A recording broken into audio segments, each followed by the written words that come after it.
Hi, I'm Roberta. Welcome to my kitchen.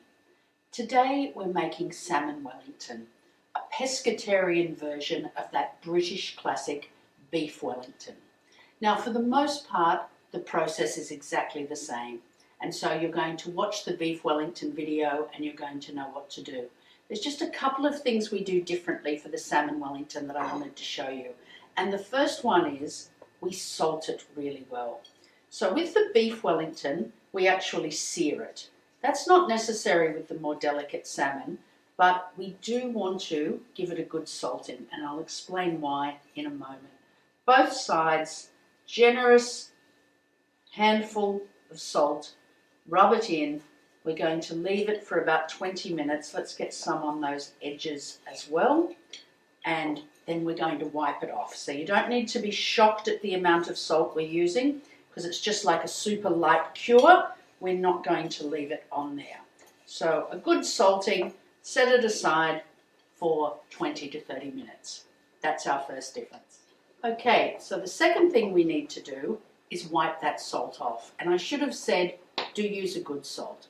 Don't shortcut on a cheap salt, because that salt is adding flavour to your salmon. So use a good natural salt flakes. Damp chucks or cloth, wipe the salt off just like you would when you were making gravlax or something like that. Get as much of it off as you can, but don't worry if there's a little bit left on, because it's just going to add flavour. And it's drawn a little bit of the moisture out, so we now have a firmer piece to work with. There we go. We've got rid of most of that. I'll just wipe this out of the way. Now, unlike our beef, which was a nice even block, salmon is not an even shape. Can you see that? There's a thick part here, which is the body part, and there's this thinner part here, which is the belly flap. And we want to turn this into a neat parcel.